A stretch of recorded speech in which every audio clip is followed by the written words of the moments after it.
Go ahead. My memory of the Bible, where it speaks of it, is it Genesis or is it Leviticus where it speaks of the Nephilim? Genesis 6. It is Genesis 6. Okay, so doesn't it speak of how the sons of God, why are the sons of God lying with the daughters of man? So if they're the sons of God, wouldn't they be angels? Are they definitely fallen angels? Well, it uses the sons of God is the Hebrew term B'nai Ha-Elohim, okay? Okay. And what that says, it always differentiates. Well, B'nai Elohim is always translated angels or messengers in the Hebrew. It doesn't differentiate the good or the bad, but it's used just as angels or messengers, okay? B'nai Elohim, sons of God, that's what they are, which we attribute to the angels. And it doesn't differentiate the text between the good or bad, but obviously these are the bad guys. When you start to piece the whole puzzle together, you realize that these were fallen. They came and they did the unthinkable. They had sex with the women, which created the Nephilim, which eventually resulted in the flood. Getting back to the Nephilim, you've got these disembodied spirits of the Nephilim, which then become demons. Now follow me. Demons must inhabit something to manifest in this dimension. There's a difference between a fallen angel. Fallen angels can pop in. Granted, most of the time they don't, and they're forbidden from doing so because of some angelic warfare, which we know nothing about. But apparently rages continually. But we get glimpses of it. Mothman, in my opinion, might have been a fallen angel manifesting in an area. All right? But fallen angels can and do appear. Demons can't do that. They just can't show up on the spot. They have to inhabit something. And there's text after text after text which talk about how demons inhabit a host. And so here's the deal. Lucifer, or Satan, is a super scientist. He's not some idiot in a red suit. He's a being that if you and I met up with him, we'd be flat on our faces as if dead, literally. Just meeting with him because of the power would just completely overwhelm us. Trust me, it would. Demons don't have that kind of power, and they have to manifest in something. So what if, and this is a lot of what ifs, we, human beings, now know the genome, all right? We know how the genome works. We can take the genetics of a firefly and put them into a frog and have a frog that lights up in the dark. I've talked to a guy at Amgen, not making that up. That's what they can do. That's the stuff that he knows about. What about stuff that we don't know about yet? So my point is this. What if the Greys are nothing more than some sort of a biological suit that enables the demons, let's say, to interface in this dimension? That's what I think the Greys are. That's why they're expendable. And this also, interestingly enough, what really got me excited about this theory was when I read Whitley Strieber's book, Communion, and he talked about being aboard a ship and opening up a drawer, some type of a drawer, and seeing in it a bunch of Greys. But they were like suits almost. They weren't like, they weren't real. They weren't animated yet. And so that got me thinking, I wonder if there's some sort of like a biological clone or some sort of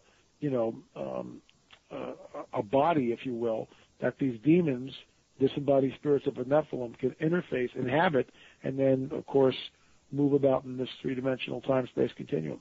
It's a stretch, guys, but it's a workable theory, and other people that share my paradigm have considered it and kind of, gotten on board with it. But again, we don't know. But that would explain why you can crash the saucer. Let's take a quick break, Lynn. We'll be right back in about 2 minutes. Lynn, can you hold on? We'll be right back. Love to. Sure, guys. Okay, we'll be right back, folks. Stick around. Stay tuned. Hunters International, and you're listening to Ghost Man and the Demon Hunter Show.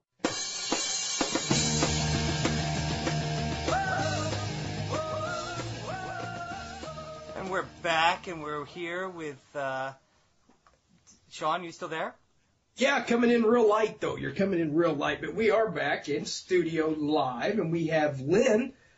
Let me try to say the last name one more time, Lynn. L.A. Marzulli. Marzulli.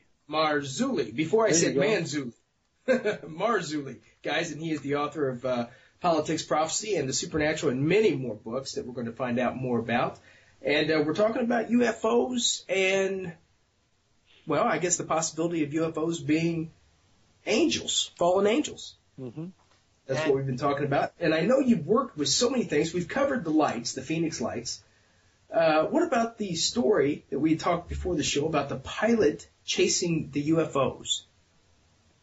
Remember we had discussed a story. Mm-hmm. Mm-hmm. Did you work with that gentleman, or? Well, we can talk about. Are you speaking specifically about George Filer, that particular pilot, or are you talking about? Yeah, George Filer is just one. Major George Filer has a report that he files weekly called Filer's Files. Nice little pun on words there. Okay. His last name, playing his last name there. But he's been involved in this ever since he saw one and chased one, literally chased a UFO when he was in England. Interestingly enough, about a month and a half ago, 2 months ago, the UK released so-called declassified a bunch of documents specifically in regard to UFO sightings that happened in the UK in the 60s and the 70s. And one of the most astounding reports was that this American fighter pilot in an F-14 flew a sortie against a UFO, which he described, and they haven't come on the record. The guy's like in his 60s now, okay? Uh-huh. He comes on the record, and at the same time that they're releasing these classified information, they declassify them. And he says, I'm the pilot, I flew the plane, I was in an F-14, I was about to fire all 24 weapons at this thing, which, by the way, was as big as an aircraft carrier, or bigger than an aircraft carrier, when the thing took off from me at a speed which he estimates upwards of 10,000 miles an hour. It was gone in an instant. Now, that's the kind of stuff. Look, I'm not making that up. That's the UK releasing classified documents. And there's like a malaise on the public. We're so punch drunk with all this nonsense that we're hyped up on the media. The news cycle now in the United States is less than 12 hours. So what you see now in the news, pretty much, unless the story's got legs and it holds, it's gone in 12 hours, and it's hard. Same thing with this story with the UK. You'd figure that this would make, just international news. Here's a UK, United Kingdom releasing, classified documents. Here's the pilot who saw the thing. Their government is saying, we saw a UFO that was larger than an aircraft carrier. Here's the pilot. Does anyone care? Not really. Not really. Same thing with Edgar Mitchell this year on Kerrang! Radio when he talked about the Roswell crash as a real event that had happened, that extraterrestrial bodies were retrieved. The government knows about this. There's been a cover-up.